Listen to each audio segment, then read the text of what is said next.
Welcome to the Write It Down podcast at Home Edition. I'm your host, Brooke Murata, bringing you one-on-one interviews to challenge, inspire, and encourage. Up next, we have the CEO and co-founder of Cali Strong, Jim Stroesser, joining us today. Super pumped because I already had his socks before we even got connected. Crazy small world. You'll have to listen to the episode to hear a little bit more about that. Jim is absolutely impressive. His resume runs deep, but more than that, he is a man filled with humility and simple joy. And I absolutely love his generous heart, and I love his Write It Down. I know you will too. Sit back, relax, and get your pens ready because this is Write It Down. Welcome to the Write It Down podcast. I'm your host, Brooke Murata, on the mic with Jim Stroesser. Jim, thank you so much for joining us. It is our pleasure to join today. It's love seeing you. I'm so excited. A little bit before we hit record, we got to get to know each other a little bit. And it just so happens I have some of your merch from Cali Strong. It's crazy. I love it. I can't believe it. When I was told I was having the CEO and co-founder of Cali Strong, I was like, I know that name. I know that name. And I'm like, I have their socks. So it's so cool to be connected to you in different ways. I was at your tent at Marcus Allen's tournament this last summer, and then Andre and Teresa connected us. So I'm super pumped. You have quite the resume. You have quite a lot of success that has followed you in each chapter of your life. So I want to go ahead and tap in a little bit into just your entrepreneurial skills, how you've grown brands, and ultimately what started that passion in you. You know, really, it's always just about being around good people. We were talking a little bit about that, and I've been fortunate to be around some great people in my life. And you have to have people that inspire you. So, whether it's your partners or people that you work with, you have to have people that inspire you. And I always felt like, in the sports business, I never felt like I would work a day in my life. And it really does feel like that. There's problems, there's headaches. Don't get me wrong. You always have stuff that goes on, but at the end of the day, I never felt like working in the sports industry was a hard day of work. And so that's what I want to do. It's like, you find your passion and find what you love to do. And I recommend that to everyone. Yeah. Well, I see too that you got your start in Arizona at the University of Arizona, and then you move more into this retail and merchandising aspect. There was sports involved, but really, like, what makes you go, oh, I want to go into managing and retail? Well, at the end of the day, I grew up in Nebraska, and then I went to grad school to be a teacher coach down in Arizona. And when I got out of school, I was very talented at sales and marketing, different things. I always worked in stores. I worked in business, and I had a number of experiences that people just said, you need to be in the business side, not just the sports side. And I said, well, if I could combine sports and business, it would be an unbelievable situation. And so that's really what I focused on. I started entry level, working as what they call a tech rep, which is like a promotional tech rep, sales rep for New Balance, and the rest became history. I was working through the wholesale side. So I went from, entry level to sales rep to sales manager to, VP of sales to CEO and president of brands. And I was just with incredible companies, incredible people. And at some point, we decided to become entrepreneur, which is a whole different path. It's like climbing the mountain in a completely different way. Yeah. And it's like go up the backside because it's a bigger challenge. And just because of life circumstances, it happened. And at some point, you get to the top of the mountain and you go, okay, is this all there is? And you're working with partners that you may or may not be aligned with.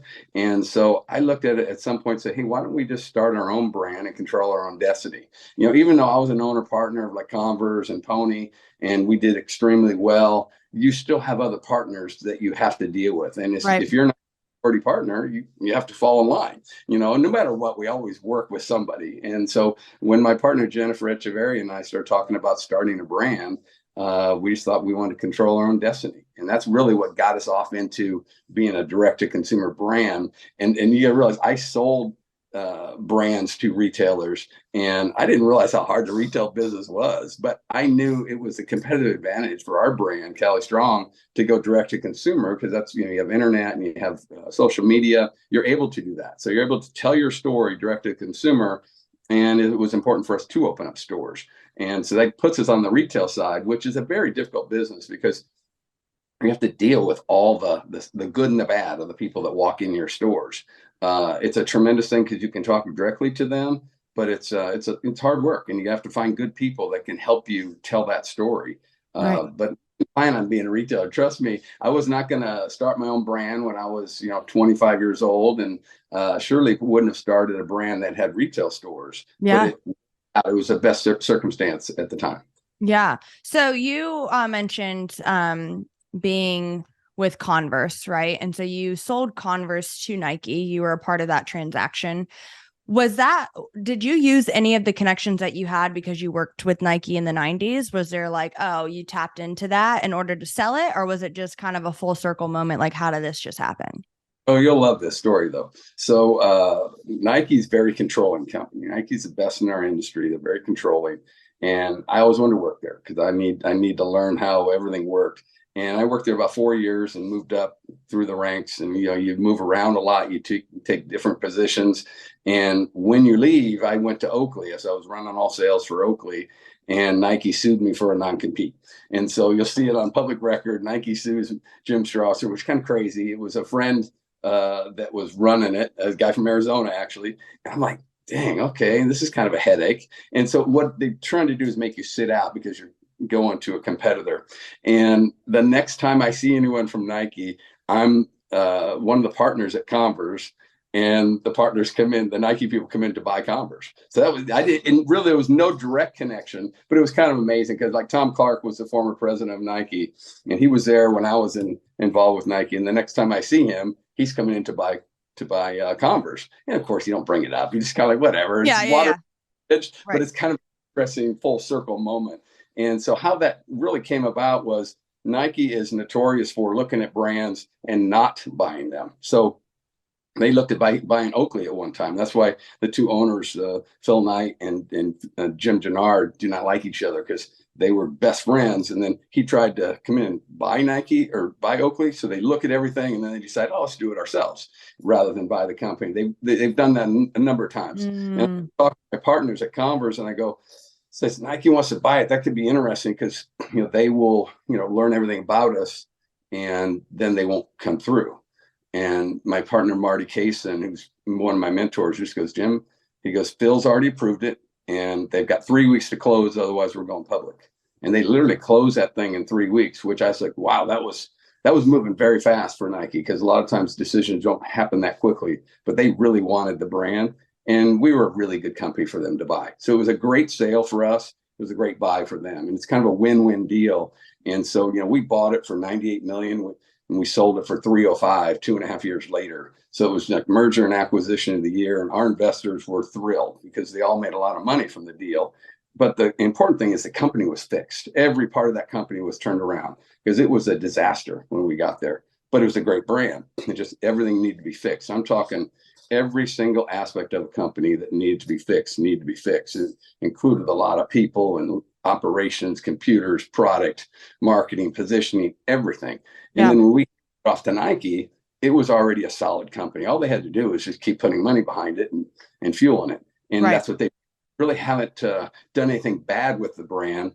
They just kept it rolling because it was already fixed. And Yeah. see, Nike companies that tried to buy it out of bankruptcy, and they're not the company that would have been great to buy it out of bankruptcy because it's a different mindset.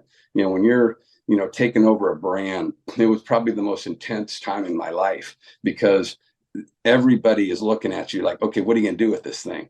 And we made a lot of changes. We literally let all the people go. And the reason why we were able to do that, we did an asset purchase. So we didn't have to take any employees. We didn't have to take anything other than the brand and the inventory. And so we let most of the people go, including the whole sales force. And so my phone never rang off the hook more in my I can life. only imagine. Yeah. Retail calling, every rep calling, and people looking for jobs, people mad that they're not going to have a job. And it was a pretty harrowing situation, but it was actually the best thing we ever did because it changed our personality, changed the dynamic of the brand. And the next thing you know, we were up and running, and it was a huge success story. Yeah. So you really had to do like a facelift, like very much almost like, and I'm in real estate. So like when you think about like purchasing something and then literally revamping it, like you had to do that with Converse before it was something that was really, I don't want to say notable because it isn't notable without that, but something worthy of that price tag. And so that's a huge endeavor and task. But then you fast forward, like you said, into more of an entrepreneurial mindset, years down the road with Cali Strong. So what really birthed Cali Strong in your mind before you actually put boots on the ground? Well, it's interesting because I always felt like I was an entrepreneurial spirit in a corporate environment. Okay. And all I mean by that is, when we take over a Converse, we were about $100 million business. The nice thing is you actually have some assets. So you have people and you have things in place that you can build on. And I happen to be really good at taking brands from like 100 million to 300 million. I did it there. I did Oakley. We went from 200 to 400. Those are easy situations, but difficult at the same time. Being an entrepreneur means you start from scratch, so it's a lot different. But I already had that mentality of how to come in and fix things. And when I say fix things, you have to usually redo product, you have to redo people, you have to redo direction, you have to redo branding, just all the little things that make a brand work. But as an entrepreneur, you're doing it from scratch. We wanted to. We actually looked around at buying some brands, which it's easier to start with a brand than start from scratch. Right. And we didn't see anything that we really wanted. We were like, you know what? Let's control our own destiny. Let's just start it from scratch. And I'll be honest with you, it's a huge task. I don't know if I would do it over again because things happen at the time and you're like, okay, I think it sounds good. Let's do this. And then when I look back at the amount of work that's been put into it, I don't know if you would go back and do it again, but it's a great experience, meaning Right. proud of it. I'm happy that we've done it. I'm It's glad part the of your early story. Right. glad the age is behind us Yeah. because that's also the fun, exciting part is, you're literally creating it from scratch. It's kind of like creating a baby, and that's kind of, with Jen and I, we talk 20 times a day and back and forth about everything in our company, obviously. And then we're involved in a relationship too. So it's kind of an interesting dynamic, but Yeah. we're Yeah. talking all the time because that brand is like your kid. And so you're always tweaking it. You're always talking about product and people and what direction you want to go to. But that's kind of the fun part of it too, is you can take it wherever you want. And we just knew that we could create a brand that was different than all the big guys out there. And our brand, the main focus, we give back. And we didn't talk about this type of things that we do in the big companies. Talking about give back, that's what everybody's about today. What is your sustainability? And most importantly, what's your give back? What do you stand for? And so, we have 10 stores in the military bases. So of course we have to give back to the military families. And we do that a lot. And we also give back to kids organizations that stand for positive values. And so we do it mostly through our athletes. So like Andre Reed, one of our partners, he's the national chairman of Boys and Girls Club of America. So of course we give back to Andre we give back to the Boys and Girls Club through Andre. Or Bill Walton's a partner, and we give back to Challenge Athletes Foundation through Bill. Or Norman Powell, we give back to Inner City San Diego and East San Diego, and we do it through Norman Powell and his foundation, Understand the Grind. So we do a lot of it through our athlete friends, and it really makes sense for us. But it connects us to the community. And it's really why we do it. We want to give back. Jen doesn't need to work. She just loves doing this because we do give back. That's been her hot button from day one. It's like, what are we going to do to give back and kind of make the world a better place? And it sounds corny, but it's like, why not? And it's like, it's just about, selling more stuff. It's about selling more stuff with a purpose. And when you do that, I think people respond to it. And it's interesting that you have our product in Florida. I got to tell you, crazy story because you think we're a small company with a really big footprint because a lot of people know us. And we had a guy walk in our store, and he was obviously from France. He spoke with a real serious accent. He brought in his beautiful family, 2 kids and his wife. And he comes in and he says he knows Cali Strong. And of course, I'm sitting there going, okay, like probably not, but I'm going with this, right? And he goes, no. He goes, I really do know your brand. And he goes, I'm a pilot in the French military, and all the Navy pilots would come over from San Diego, and they would always wear your gear. And he goes, so the first thing I had to do when I got to San Diego, I'm stationed here for a year to train with the pilots. He goes, first thing is I brought my family to your store, your flagship store. And I'm just like, are you kidding me? It's wow. Talk about impact. I brought over Jen. I go, Jen, you got to talk to this guy. Of course, she's got the video going, the whole thing. And it's like, so you never know where your brand goes. And that's kind of the fun part about it when you're building your own brand. Because literally, I know if somebody has our product, like you have there's a connection to someone we know, and you know exactly where it's from. Now, when you run a bigger company, you're $1 billion or whatever, even 200-300 million, you're not sure where that product came from because it comes from a lot of different places. And where we pretty much know if you bought it online, you've been to one of our events, you've been to our flagship store, you're probably in the military. And so, our connection was, Marcus Allen and Andre Reed, the Hall of Famers. And so you have a pair of our socks in Florida. It's pretty cool. I know. It's cool. And I bet you that story was so heartwarming to you to hear that about the French pilot. And I think that's when those little moments in your life, like I call them like God winks, like where there's things in your life that you're like, oh my goodness, that was so special to me and why I do what I do. So it kind of gets you back to that main focus of like, why did I start this in the first place? Oh yeah, it was impact. It's to impact others. It's to give back. It is better to give than receive. And so when stories like that, hey, I know like, even if I hear like a random person listens to my podcast, I'm like, really? Thank you. Like, I mean, I'm just so honored and to know that there are people that are just invested in what you're doing and what your heartbeat and your mission is. We're going to take a quick break to discuss Write It Down's brand new website. You can head over to widpod.com, widpod.com, and see all the goods. You'll notice a banner at the top of the page that says Learn More. If you click that link, it'll show you how you can support Write It Down. P.S. My favorite part about the website is the Wid Wall, which is a collection of all the Write It Downs from the show. This podcast is made possible by the 1513 Network, so show the network some love and support by listening to their other shows.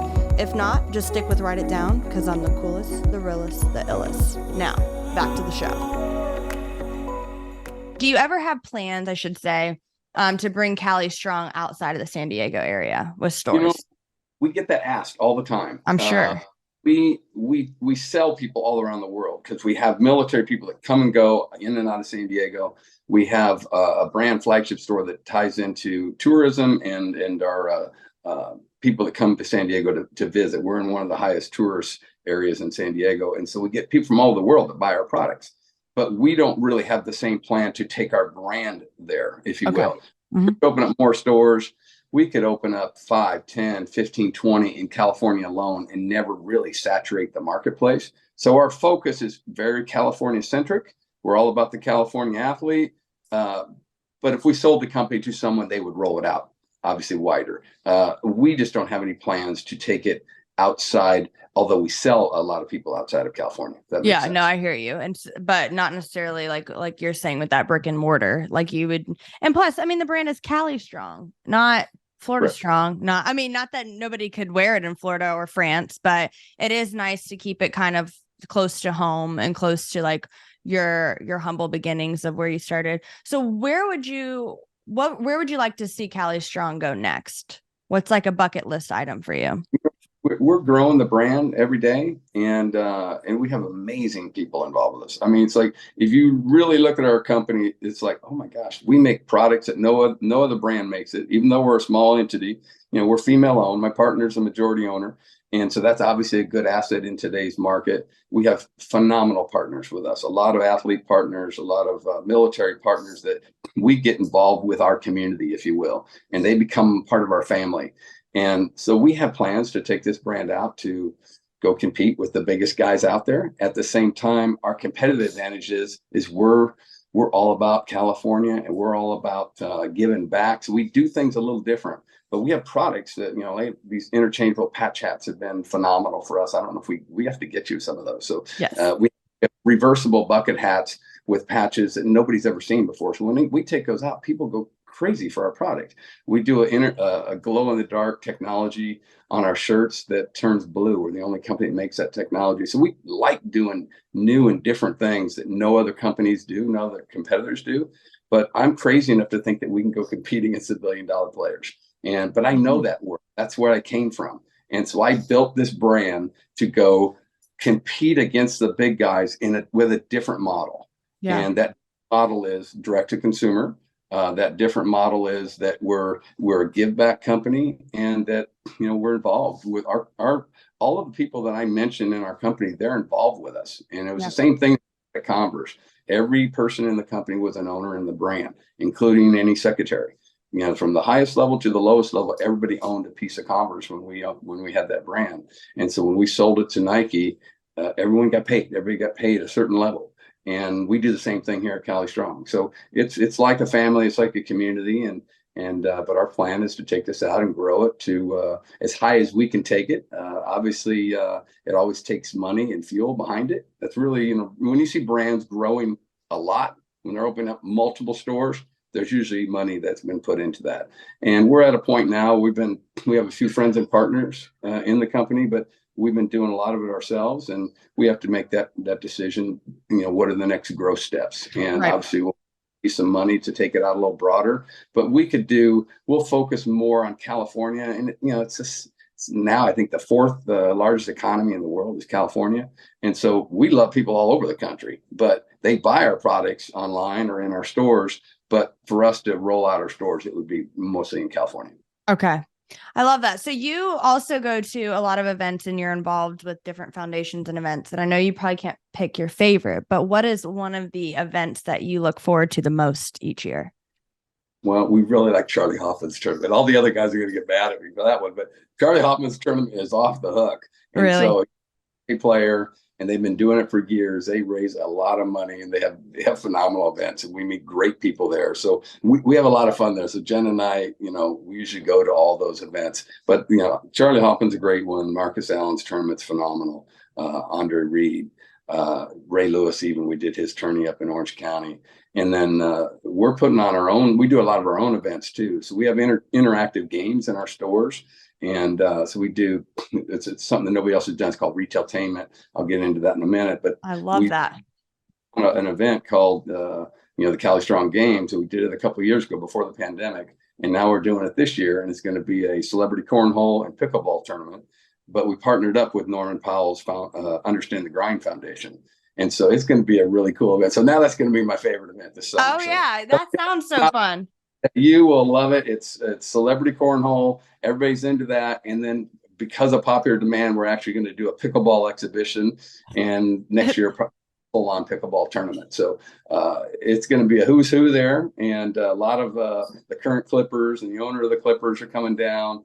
But I'll send you some info on that. You have to come out for that. I would love that. And it's funny because I love that it starts with like, yeah, these other little tournaments, they're fun. And then you're like, but this year, ours. like literally it's going to be your favorite. That is amazing. Okay, so tell me a little bit about retailtainment. So retailtainment is really a new concept that nobody has done.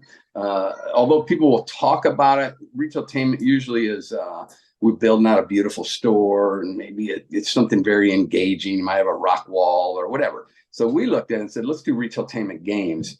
And we put in a basketball hoop that we do shots. There's a football, there's a hula hoop up on there. You can throw a football through a hoop. You can do cornhole, you can do spin the wheel. So every customer that comes in and buys something, they get a chance to play our games to win prizes. And there's a method to the madness. And so they have fun. All of a sudden, the customer comes in, they're like, you want me to do what? Oh, well, you can throw a football across the store and through this hoop, and you can win socks, you can win hats, you can win a free skateboard. And they love it. So because when I'm a PE teacher or an old PE teacher, when you get people moving, they have fun. And it's like all of a sudden, kids are having fun, adults are having fun. Let me try it. I think I can make that shot. And so retailtainment engages our consumer to make them have a great experience, and they want to come back again. And it's a difficult thing because it's not like it's simple. It's like once you sell somebody, now you're over there playing games. You turn into like and you're corralling the balls all over the place. And we have some amazing employees that they're partners, I should say, that do great work. They have fun doing it, because if you can't have fun playing games at a store, people are blown away that they're throwing a football across a retail store. Now that is so fun. We use Nerf balls, but still, we've knocked out a lot of lights, a lot of pictures off the wall, whatever. But it's very engaging. So that's what started our whole retailtainment game concept. We actually had all our celebrities come in about 3 years ago, play the same games our consumers play, and they were competing. And you get, I don't care if you're 30, 40, or 50, you start playing simple games, backyard games, whatever it is, people get competitive because they want to win. And all of a sudden they're having fun, they're talking trash, and we were like, we need to take this to the whole nother level. And that's why we did the cornhole, celebrity cornhole, and pickleball tournaments. Just more games, more interactivity. And it's really about doing it for a cause, because it's 100% for charity. So 100% Norman's foundation. And then we're also going to do Real World Scholars, which is another group that we support out here. And so it's all for charity, but it's also fun. And it's not just another gala. It's not something fun. When they move their body, they hear the music, they're having fun. And it brings joy. Like activity like that brings a lot of joy. One thing that you said that caught my attention, and I love this, and this is so cool about you, and I've only known you for 45 minutes, but you said like, oh, the employees, and you said my partners rather. And I think that's really, really neat for a business owner or a boss or somebody that's more in that. I mean, you're in power. I mean, whether it's with this brand or brands you've been in before, or whether it's just with any of like your connections. And I think that your humility and your joy transcends in your brand. And so even with these games, and even with the people you partner with, whether they're athletes or celebrities, or they're people that work in your stores, or they're people that partner as investors, you have that heartbeat of humility and that simple joy. And so it's so cool when I get to meet people like that, because it's just, it captures people, and it captures people in the best way. And so I absolutely admire that about you. I'm excited that we got connected, and that now we're friends, and just we know some of our circles overlap, and that's always such a fun joy for me in this industry. But before we get to our write it down, I love to ask some rapid fire questions. Sure, I can't wait to hear your write it down. Okay, so I'll start simple with you. This episode was brought to you by Cali Strong. But okay, first one is kale or spinach, if you had to choose. Ooh, spinach. Spinach. Yeah, kale. Spinach every day in my smoothie. Yes. So I have to go every day. I do a fruit and vegetable smoothie to start the day. So I got to go spinach. Spinach. Yeah, kale. Even if you make kale a chip, it's still just not, it doesn't do it for me. Okay. The least likely to live in which state in America? Ooh, which state in America? That you would be least likely to live in. Oh gosh, that's difficult. I've lived all over the country. You know that, right? I mean, my favorite is California. I've moved here to San Diego 5 times, so I love San Diego. So that's where would I least likely live? I've lived everywhere almost. I probably wouldn't live in North Dakota because it's very cold. I don't like cold weather. Yeah, I sometimes I forget about the Dakotas. Yeah, I don't think I could live there. It's definitely a far off land for me. Beautiful place, but chilly. Yeah, cold. If you had to go back to school, would you rather be in a world history class or U.S. history? U.S. history. Okay, nice. Okay, I have one or two more. Have mismatched socks the rest of your life, or missing belt loops? Ooh, mismatched socks. I have a lot of socks, so I have a lot of them. So someday, especially when I'm around the house, I don't care if they match. Who cares? Yeah, I don't know what it is. Yeah. What'd you say? I wear mismatched socks around the house, but usually in public, I try to have them match. Yeah, I swear every time I have mismatched socks, I have to take my shoes off or something. I'm like, I normally always have like matching socks, and then it's like, oh, I'm at the airport and everybody's gonna see. It doesn't matter, but I'm like, it never fails me. Okay, last one: swim with sharks or walk with lions? Ooh. I'll walk with the lions because, we have a whole line of Rasta product that's all about the lion. So, and I have a thing on my workout machine, be a lion today. And literally I have my stickers of the lion on there. I have to show it to you. And it's like be a lion today. So I got to walk with the lions. Walk with the lions. I would like to walk with the lions as well. Well, Jim, we are at that point of the show where I ask each guest to give the audience something to write down. What is your write it down? Ones, but I have one that you inspired me. I have 3 of them written down. And so I'm going to need all of them. 3 episodes of Jim. I'm going to give you the long one because you inspired me on this one. You said something about showing up earlier. And so that's a big thing of mine is showing up is half the battle. Showing up with a plan makes you unstoppable. But it's like literally showing up is what you have to do. And it's like you got to get off your butt or get started in some way. But if you show up, you're halfway there. You show up with you're unstoppable. I love it. Jim Stroesser, thank you so much for joining us on the Write It Down podcast. It's been an absolute honor to host you today. Thank you. Have a great day today. Thank you for listening to the Write It Down podcast. This podcast is a part of the 1513 network. You can catch a variety of shows on their website, 1513.com. If you enjoy listening to Write It Down, please subscribe, share with your friends, and if there's any ink left in your pen, write a review. For more content, follow the fun on Instagram by following at WIDPOD. That spells WIDPod. It's super cool. Stands for Write It Down Podcast, but it's abbreviated to WIDPod. Anyways, thanks for listening, and we will catch you later.